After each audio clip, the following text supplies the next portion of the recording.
오늘 설교의 제목은 천국의 인사이더 예수 그리스도입니다. 1절 말씀을 제가 다시 한번 읽어 보겠습니다. 헤롯 왕 때 예수께서 유대 베들레헴에서 나심에 동방으로부터 박사들이 예루살렘에 이르러 말하되. 자, 헤롯 왕 그러면 우리는 별로 좋아하는 인물은 아니지만 기원전 1세기부터 기원 후 1세기까지 이스라엘과 중근동에서는 가장 핫한 인물 중에 한 사람이었습니다.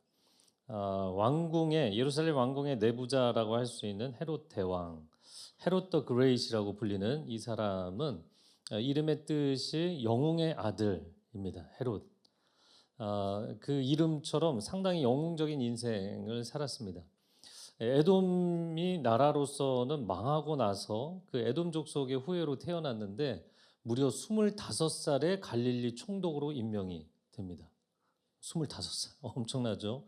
그리고 로마의 도움을 받긴 했지만 당시에 로마 제국도 감당하기 어려워했던 파르티아 군대를 그 군대가 이스라엘에 쳐들어왔을 때 이걸 물리칩니다. 엄청난 공을 세우고 로마 원로원의 인정을 받아서 이스라엘의 공식적인 왕이 됩니다. 그래서 이런 헤롯 왕가가 AD 70년 예루살렘이 몰락할 때까지 이어지게 되는데 이런 헤롯 왕가를 일으킨 입지전적의 인물 헤롯 대왕입니다. 강력한 리더십으로 지중해 변에 가이사랴 항구를 만들고 또 사해 근처에 마사다를 건설하고 예루살렘 성전을 현대식으로 엄청나게 큰 규모로 증축을 해서 유대인들의 환심을 사기도 합니다. 그런데 이 사람은 권력욕이 너무나 강한 사람이었어요. 그래서 자기 가족을 못 믿었어요. 그래서 가족이 자기를 밀어내고 권력의 자리를 차지하지 않을까 싶어서 자기 아내도 죽이고 자기 친모도 죽이고 자기 장모도 죽이고 자기 처남도 죽이고 아들들을 또 죽였는데 또 그중에 한 아들은 자기 후임자라고 너무너무 출중한 아들이 있었어요. 근데 그 아들을 자기가 죽기 일주일 전에 그 아들도 의심해서 아니 본인 떠나는데도 그 아들까지 죽이고 그런 아주 잔인한 인물이었어요. 이렇게 강력한 왕이 있던 시대에 하나님의 아들이 이 땅에 오셨다는 거예요. 그러나 오늘 우리가 1절에 읽은 것처럼 헤롯 대왕은 그냥 시대적인 배경일 뿐이고 예수님 하나님의 아들을 찾아온 사람들은 따로 있었다라는 겁니다. 네, 그렇게 찾아온 사람들이 누구였죠? 동방 박사들, 동방에서 온 사람들입니다. 그래서 동쪽의 바벨론, 페르시아에서 온 박사들이에요. 이 사람들은 중근동에서는 상당히 유명한 점성술사들인데 우리가 생각할 때는 별거 아닐 것 같지만 사실은 이 페르시아나 바벨론 지역에서는 상당히 고위층의 예언자들이었어요. 우리가 다니엘서를 보면 다니엘이 바벨론 왕에게 중용이 돼서 이런 사람들의 어른 역할을 하게 됐다 이야기가 나옵니다.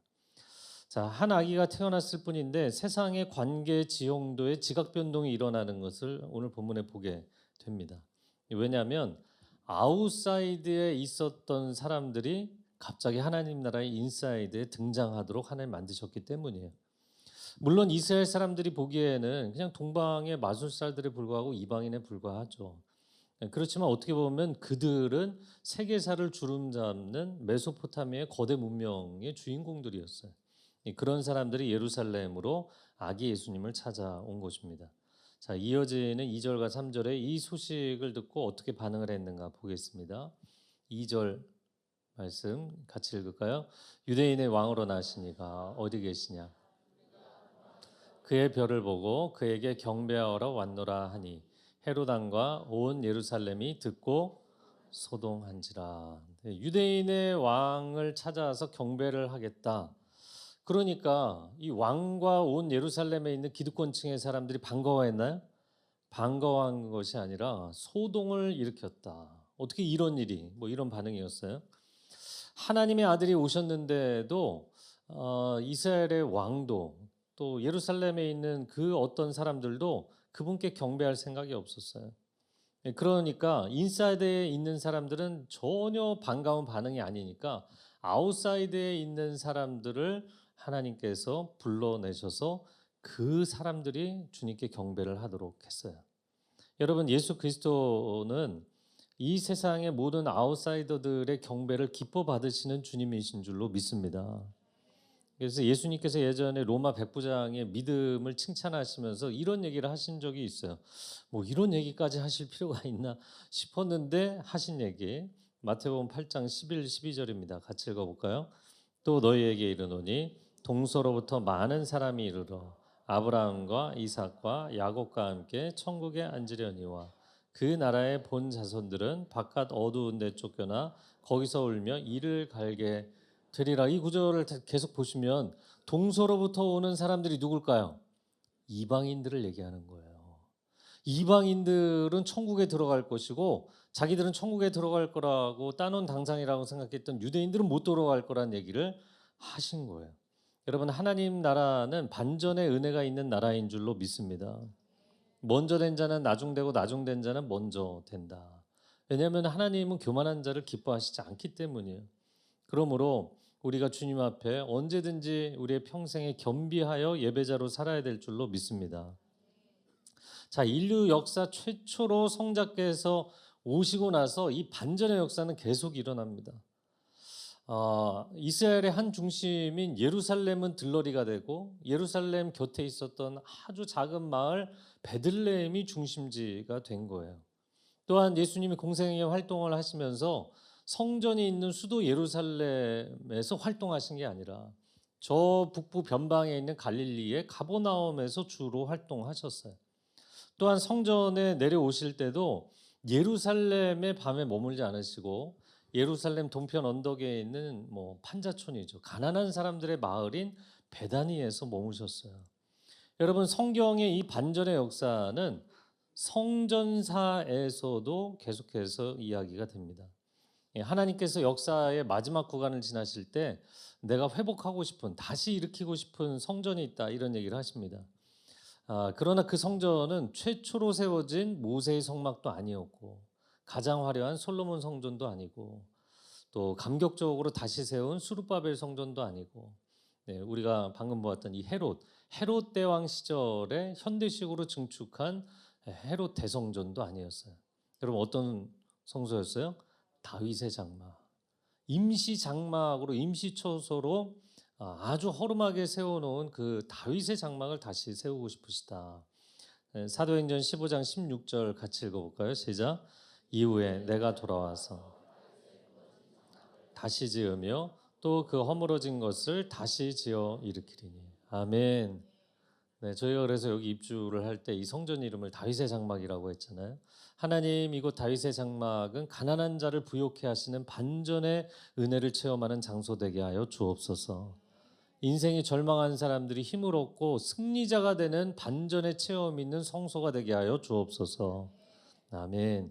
그래서 하나님 나라는 인사이드 아웃, 밖에 안에 있는 사람들, 나는 세상의 주인공이지, 이런 사람들은 내보내시고, 아웃사이드인, 밖에서 나는 소외된 인생이야, 난 절망이야, 이런 사람들을 불러서 하나님 나라의 주인공으로 세우시는 이 구도의 변화가 끊임없이 일어납니다. 우리가 창세기를 보면 세상에 강력한 제국들이 많이 일어났는데 하나님이 다 관심이 없으셨어요. 그리고 믿음의 사람 아브라함 딱 하나 불러다가 굉장히 작은 나라 이스라엘을 세워서 그 나라를 통해 하나님 구원 역사를 이루십니다. 여러분, 변방의 난민에 불과했던 히브리 민족, 히브리라는 말 자체가 난민이라는 뜻이에요. 여러분, 국제적인 난민이었습니다. 굉장히 적은 무리의 사람들이었어요. 그 사람들을 하나님 나라 역사의 주인공으로 세우신 것, 이것이 아웃사이드인의 전형적인 하나님 나라의 구도 변화입니다. 그래서 우리가 세상의 정치, 경제, 사회, 문화, 의료, 교육 어느 분야에 있든지 간에 내가 인사이드에 나는 한 자리 하고 있지, 이렇게 생각하는 사람일지라도 평생에 주님 앞에 겸비하여 엎드리는 예배자가 되시기를 축복합니다. 왜냐하면 나의 지위, 내 권력, 내 이익이 예수님보다 더 중요하다. 그러면 오늘 예루살렘 왕궁의 인사이더로 있었던 헤롯과 똑같은 포지션에 서 있는 것이기 때문이에요. 우리가 1년 내내 2025년 한 해 동안 어디 성경 어느 본문 강해했죠? 사무엘상. 네, 사무엘상의 중요한 두 사람의 주인공이 누구죠? 사울과 다윗이잖아요. 인사이더 중에 인사이더인 사울 왕은 결국에 하나님께서 내보내시고, 아무도 주목하지 않는 시골 목동, 아웃사이더인 다윗을 하나님 나라의 주인공으로 세우시는 것, 이것이 하나님의 역사입니다. 오늘날 나는 역기능적인 가정에서 태어났다 생각하는 분들, 또 취업난의 어려움을 겪고 있는 젊은이들, 한국 생활이 너무나 힘들어서 고통스러워하는 외국인 근로자들, 또 자신의 미래가 암담해서 아무것도 보이지 않는다고 생각하는 청소년들, 또 여전히 하나님과 거리를 두고 방황하고 계시는 가난한 성도분들, 그리고 나 자신이 정말 심각한 죄인이라고 생각하는 분들, 이런 분들을 치유하고 회복하셔서 하나님 나라의 주인공으로 세우시기에 예수님이 오신 줄로 믿습니다. 이것이 예수님이 꿈꾸신 하나님 나라입니다. 자, 그러면 헤롯 왕이 자기가 왕인데 또 다른 왕이 나왔다 그러니까 얼마나 당황스럽겠어요? 그 다음 어떤 액션을 취했는가? 4절과 5절 같이 읽겠습니다. 왕이 모든 대제사장과 그리스도가 어디서 나겠느냐 물으니 이르되 유대 베들레헴이오니 이는 선지자로 이렇게 기록된 바. 자, 헤롯 왕이 너무나 당혹스러워서 종교 전문가들을 불러다가 질문을 했어요. 자, 그랬더니 이번에는 예루살렘 성전의 인사이더, 내부자들이죠. 종교 지도자들이 등장을 합니다. 자, 이 사람들은 이스라엘 역사가 부침을 겪는 동안 그래도 끝까지 살아남아서 성전에서 리더 역할을 하는 사람들이었어요. 자, 그런데 오늘 본문에 우리가 보는 것처럼 이 사람들이 어느 순간 세속 권력과 결탁을 해서 자신들의 이속을 챙기기 위해 왕의 하수인 역할을 하는 사람들이었습니다. 여러분, 뭐 예수님 시대 세례요한 같으면 당장에 헤롯 대왕을 향해서 비판적 메시지를 하지 않았겠어요? 그런데 왕이 불러다가 이거저거 물어보니까 정보 다 갖다 바치는 이런 역할을 합니다. 자, 이 종교 지도자들이 성전에서 주인공 역할을 하고 있지만 성전의 참된 주인이신 누가 나타나셨어요? 예수 그리스도. 네. 그리고는 그분께서 공생의 활동을 하시면서는 성전에서 물건을 매매하고 장사하고 돈 벌려고 하는 사람들을 다 쫓아내시잖아요. 또 바리새인들과 제사장들과 장로들과 서기관들이 뭐 예수님 처음에 그럴 의도는 없으셨지만 예수님에게 자꾸 공격을 하니까 강력한 말씀의 능력으로 일반 백성들 앞에서 부끄럽게 만드셨어요. 자, 그들이 성전의 참된 주인공이 아니라 그들은 조연일 뿐이고 사실 그들이 악을 행함으로 인해서 성전에서 강도짓을 하고 있다. 이거를 드러내신 거예요. 자, 그러니까 이 종교 지도자들 입장에서 가만히 있을 수가 없는 거예요. 이것은 예수님을 그들이 대적했던 것은 옳고 그름의 문제가 아니라 자기들에게는 사활이 걸린 문제였던 거예요. 왜? 자기 직이 걸려 있는 거잖아요. 자기 직을 잃어버리면 먹고 살 수가 없잖아요. 그러니까 그 인생들이 결국에는 자기를 위해서 주님을 몰아붙이는 역할을 하게 되죠. 제가 마태복음 2장을 어느 날 읽다가 깨달은 거예요. 우리가 보통 생각할 때는 예수님이 30살에 공생애를 시작하시고 세상에 자신을 드러내신 이후에 종교 지도자들이 긴장하게 됐다. 이렇게 생각하고 있잖아요. 그런데 마태복음 2장을 딱 읽은 순간 이 종교 지도자들이 예수님의 존재를 이미 30년 전에 알고 있었다. 모르고 있지 않았어요. 그런데 놀랍게도 여러분 그런 존재가 태어났다. 그러면 가서 존재를 확인을 해봐야 돼요? 안 해야 돼요? 아니 그중에 적어도 한두 사람은 가서 확인을 했어야 되는 거 아니에요? 아무도 확인할 생각도 없었고 가서 대면할 생각도 경배할 생각도 없었다는 거예요. 놀라운 일입니다. 그리고는 왕은 너무나 이제 안달이 나서 질문을 하니까 왕에게 종교적인 정보를 팔아넘긴 겁니다. 왜? 본인들은 하나님의 아들이 어디서 태어날 것 같이 알고 있었다는 거예요. 근데 그 정보를 넘기고 그것으로 인해서 자신들의 지위를 유지하고 자신들의 이속을 챙긴 거예요. 그런데 하나님의 아들로 오신 아기 예수는 이렇게 보니까 정치 지도자들에게도 또 종교 지도자들에게도 권력을 갖고 있는 모든 사람들에게 공공의 적이 되신 거더라고요. 네. 저는 액션 영화를 좋아해서 자꾸 존 윅이 떠오르는데 하여튼간에 모두의 그 타겟이 된 거예요. 네, 영화를 보신 분들은 이해하실 텐데 왜 그러면 타겟이 됐을까? 예수님이 절대 권력자이시기 때문인 거예요.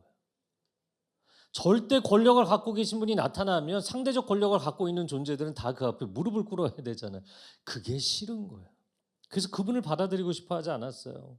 여러분, 예수님이 정말 왕의 보좌에 앉으시게 되면 헤롯도 자기 자리에서 내려와서 왕관을 먹고 엎드려야 됩니다. 종교 지도자들도 자기 자리에서 내려와서 그 앞에 엎드려야 되는 거예요. 계시록 19장 16절 말씀 같이 읽어볼까요? 시작. 그 옷과 그 다리에 이름을 쓴 것이 있으니 만왕의 왕이요 만주의 주라. 여러분, 예수 그리스도는 만왕의 왕 만주의 주가 되시는 줄로 믿습니다. 아멘. 근데 그분을 몰아내려는 음모가 펼쳐집니다. 헤롯의 음모부터 처음에 보면 헤롯이 권력 집착형의 인물이라는 거 우리가 아까 봤잖아요. 그래서 어떤 음모를 꾸몄느냐면 오늘 본문 이후에 나오는 얘기인데 동방 박사들에게 나도 관심이 있다. 나에게도 나중에 장소를 알려주면 가서 경배를 하겠다 이렇게 거짓말을 하고 그리고 나서 보고를 해달라고 했는데 이 박사들이 주님의 음성을 듣고 바이패스해서 그냥 가버리잖아요. 고국으로. 그러니까 헤롯이 뒤늦게 깨닫고 나서 알게 되고 베들레헴 주변에 2살 이하의 어린 아이들을 죽이는 유아 대학살극을 벌이게 됩니다. 여러분, 하늘에 참되신 왕이 오셨다고 했는데 그분마저 인정하지 않고 죽이려고 했던 정말 끝까지 권력을 위해서 발악을 했던 인물이 헤롯 대왕입니다. 자, 그러면 헤롯만 이런 음모를 꾸몄는가? 종교 지도자들도 예수님을 제거하기 위한 음모를 꾸미게 되죠. 하나님의 아들이신 분이 오시면 성전에서 자기들이 주인 행세를 했는데 자기들은 완전히 이제 바닥에 주저앉게 되잖아요. 그러니까 예수님을 제거하기 위해서 필사적인 노력을 합니다. 그리고 하나님의 아들에게 결국엔 나중에 2가지 큰 죄를 뒤집어 씌웠어요. 저를 따라해보세요. 신성모독죄, 황제모독죄. 이 2가지는 신성모독죄는 종교적 관점에서 가장 큰 죄이고 황제를 끌어내리고 자기가 왕이 되려고 한다. 이거는 정치적 관점에서 가장 큰 죄인 거예요. 이 2가지 죄를 뒤집어 씌워서 하나님의 아들 예수님을 십자가에 처형한 것이죠. 자, 이렇게 하나님의 아들로 오신 분을 정계에서도 종교계에서도 제거하려고 모든 수단 방법을 가리지 않았던 거예요. 그 한가운데 오신 예수님은 왜 오셨는가? 오늘 본문의 6절 말씀 같이 읽겠습니다. 시작. 너는 유대 고을 중에서 가장 작지 아니하도다. 내게서 한 다스리는 자가 나와서 내 백성 이스라엘의 목자가 되리라 하였음이니이다. 아멘. 아멘. 2000년 전 이 어둠의 땅에 오신 하나님의 아들은 그런 지도자들의 자리를 뺏기 위해 오신 게 아니에요. 사실 그분이 그 자리도 내어주신 것이지만 왕궁에 태어나지 않으셨잖아요. 성전에 처음부터 현현하지 않으셨다고요. 수도 예루살렘 아래에 위치한 작은 예루살렘의 위성 도시죠. 오늘날 이제 이스라엘 성지 순례를 해보면 이 도시가 붙어 있어요. 이게 서울이 메가시티가 되면서 이렇게 확장되면 뭐 동쪽, 서쪽, 북쪽, 남쪽 이렇게 막 연결이 되고 커지잖아요. 그런 것처럼 베들레헴은 지금 예루살렘에 거의 붙어 있거든요. 그럴 정도로 아주 작은 소도시, 작은 마을에 불과한 베들레헴에 태어나셨어요. 그것도 사람들이 있을 수 없는 구유에 태어나셨습니다. 그럼 왜 이렇게 철저히 낮은 자리에 오셨는가? 그것은 오늘 우리가 읽은 6절의 말씀처럼 내 백성 이스라엘의 뭐가 되려고? 목자가 되시려고 오신 것이다. 마태복음 9장 36절 한번 같이 읽어볼까요? 시작. 무리를 보시고 이는 그들이 목자 없는 양과 같이 고생하며 기진함이라. 그래서 우리를 보실 때 목자가 없는 양무리처럼 불쌍히 여기시는 마음이셨다. 그럼 예수님의 마음만 이랬는가? 구약 성경을 보면 하나님의 마음도 그러셨어요. 에스겔 34장 15, 16절 남유다가 멸망할 때 종교 지도자, 정치 지도자들이 다 백성들 양무리들을 이용해 먹으려고만 했거든요. 네, 보여주셨네요. 그러니까 하나님께서 내가 친히 양무리의 목자가 되겠다 하시는 말씀이에요. 내가 친히 내 양의 목자가 되어 그것들을 누워 있게 할지라 주 여호와의 말씀이니라. 그 잃어버린 자를 내가 찾으며 쫓기는 자를 내가 돌아오게 하며 상한 자를 내가 싸매주며 병든 자를 내가 강하게 하려니와 살진 자와 강한 자는 내가 없애고 정의대로 그것들을 먹이리라. 아멘. 그래서 세상에 목자들을 세워놨더니 목자들이 양을 이용하고 잡아먹기만 하니까 이제 하나님께서 직접 오시겠다. 직접 오셔서 목자가 되시겠다. 그 약속을 지키신 분이 누구세요? 예수 그리스도. 그리고는 정말 양을 치는 목자들의 마을 베들레헴에 태어나신 거예요. 우리가 1년 내내 봤던 주인공 다윗도 이 베들레헴 출신의 목동이었던 것이죠. 할렐루야. 여러분, 이 시대에 모든 목자의 심정을 갖고 있는 분들에게 하나님의 특별한 은총이 임하기를 축복합니다.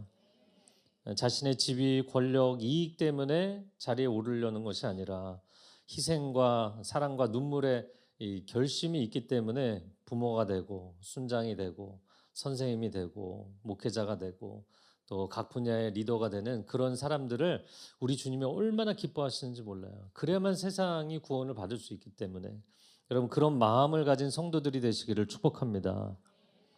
제가 오늘 설교의 제목이 천국의 인사이더잖아요. 예수 그리스도야말로 천국의 인사 중에 인사이시죠. 그런데 우리가 지금까지 종교계, 정치계 인사들을 봤잖아요. 여러분, 이런 인사이더들은 자기 권력과 자리를 지키기 위해서 물불을 가리지 않게 돼 있어요. 안으로 들어가면 들어갈수록 권력의 힘이 강해질까요? 약해질까요? 강해지게 돼 있어요. 어마어마하게 강해지게 돼 있어요. 헤롯 왕도 자기 권력을 지키기 위해서 가족까지 죽이잖아요. 하늘의 왕도 죽이려고 하잖아요. 종교인들도 자기 자리와 기득권을 지키기 위해서 예수님을 나중에 십자가에 못 박아 죽이지 않습니까? 그런데 놀랍게도 그냥 이 땅이 아니라 온 우주 만물의 최고의 권좌에 계신 그분이, 천국의 인사이더 중에 인사이신 그분이 여러분, 우리가 갖고 있는 인사들의 성향과는 정반대로 행동하셨다는 거예요. 하늘 영광 보좌를 버리고 우리를 살리기 위해 오신 줄로 믿습니다. 얼마나 놀라운 일입니까? 그럼 왜 그런 일을 행하셨는가? 어떤 계획이 있으셨는가? 달라스 윌라드의 Divine Conspiracy라는 책이 있어요. 하나님의 모략이라는 책인데 정말 좋은 책입니다. 여러분 꼭 읽어보시기를 권합니다. 그 1장에 영원한 삶의 현재성이라는 챕터가 나와요. 이 책에서 이런 얘기를 합니다.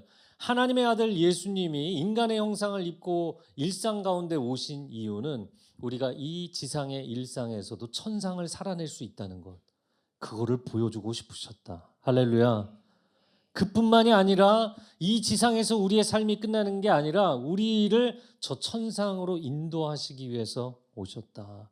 이것이 하나님께서 갖고 계신 놀라운 그분의 계획이었다는 거죠. 그러므로 제가 선포합니다. 여러분 아멘으로 화답하시면 좋겠는데요. 모든 슬픔 가운데 인생을 사는 사람들은 기뻐할지어다. 삶의 무게에 짓눌려 있는 사람들도 기뻐할지어다. 나는 더 이상 인생을 살아갈 용기가 없는데, 그런 분들도 우리 주님 안에서 기뻐할지어다. 예수님은 우리를 살리러 오셨고, 살리는 정도가 아니라 이 땅에서 잘 사는 것이 아니라 영원한 생명을 누리게 해주시기 위해서 오신 거예요. 그래서 제가 이제 묵상을 하면서 인사이드 아웃, 가운데 있는 사람들은 밖으로 내보내시고 아웃사이드 인, 밖에 있는 사람은 안으로 들어보내시고, 이 묵상을 하다가 예수님 생각을 해보니까 예수님은 그냥 인사이더가 아웃사이드로 가신 정도로 끝난 게 아니라 영어식 표현을 얘기하자면 업사이드 다운인 거예요. 사실 영어식 표현에 이거는 좀 부정적인 의미로 많이 사용되지만 최고 높은 하늘의 보좌에 계신 분이 이 땅에 우리를 구원하러 오셨잖아요. 그리고 여기서 끝나지 않으시고 다운사이드 업, 이 땅에서 십자가를 통과하시고 부활 승천하셔서 천상에 오르실 뿐만 아니라 우리도 또한 그 천국에 이끌어 가시는 줄로 믿습니다. 제가 이 부분을 계속 묵상을 하다가 옛날에 본 영화가 떠올랐어요. 제가 20, 30대 때 평생 볼 영화를 다 봤거든요. 그래서 요즘은 뭐 이렇게 영화를 안 봅니다. 근데 생각이 나서 1999년도에 나왔던, 제가 감명 깊게 봤던 더 인사이더라는 영화가 있어요. 여러분이 뭐 잘 아시는 러셀 크로우가 주인공으로 나오는 영화인데, 미국의 최대 담배 회사의 수석 연구원이자 임원이었다가 은퇴를 한 위건드라는 인물이었어요. 실존 인물입니다. 그런데 그 위건드에게 알파치노가 어떤 역할을 했냐면 CBS라는 미국의 이제 뭐 최대 방송국 중에 하나인데 그 CBS에서 대표 프로그램인 60 Minutes 60분이라는 프로그램의 PD예요.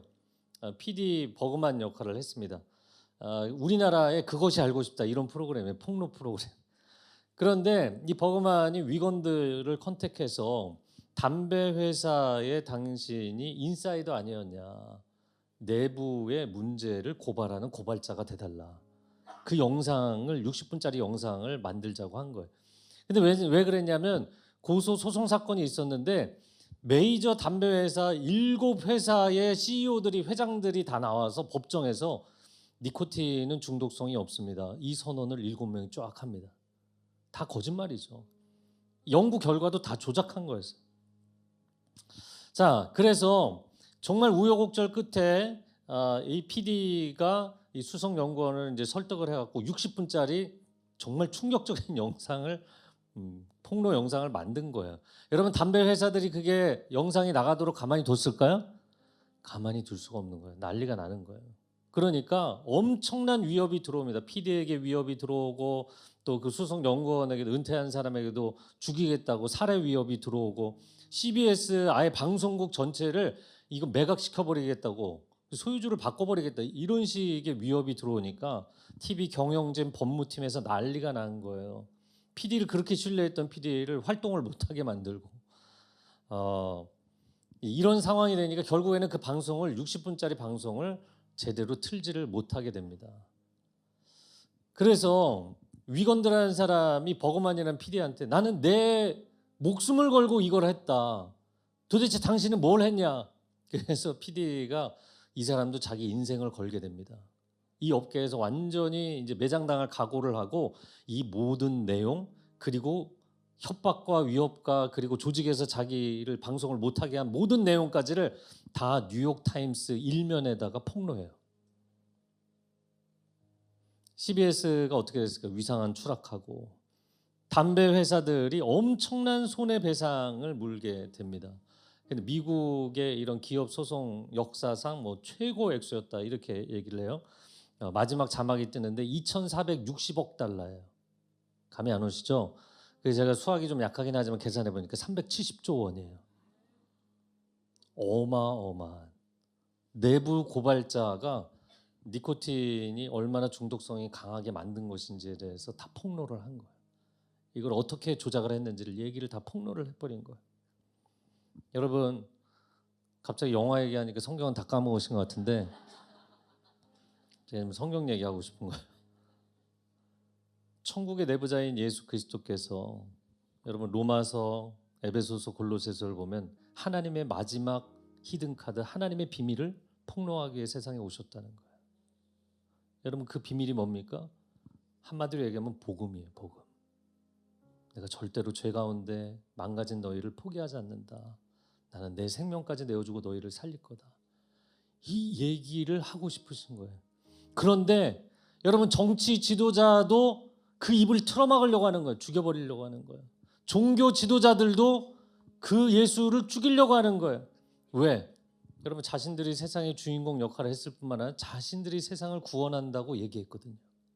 여러분 정치가 세상을 구원해 줍니까? 종교가 세상을 구원해 줍니까? 문화, 사회 어떤 영역이 아무리 우아하고 아무리 고매하다고 해도 여러분 인간이 인간을 구원할 수 있나요? 우리가 이 지상에 살아가지만 천국 백성이 되게 만들어주시는 유일한 구원자는 오직 예수 그리스도 한 분이신 줄로 믿습니다. 이 비밀을 공개하시기 위해서 목숨 걸고 이 땅에 오신 예수 그리스도를 찬양합니다. 세상의 모든 가짜 인사이더들을 밖으로 몰아내시고 세상에서 절망하고 포기한 아웃사이더들을 너희가 진정한 하나님 나라의 주인공이라고 불러서 하나님 나라 역사의 무대 한가운데 세우시는 주님, 할렐루야. 그 주님이 얼마나 좋은지 모르겠어요. 여러분 예수 그리스도 주님의 이름을 찬양합니다. 주님을 경배합니다. 주님께서 우리 가운데 여러분의 가정, 여러분의 인생과 여러분의 자녀들의 인생 가운데 행하실 일을 기대하시기를 축복합니다. 우리 주님께 감사와 영광의 박수 올려드리겠습니다. 할렐루야. 새 일을 행하실 주님을 찬양합니다. 주님을 기대합니다. 아멘.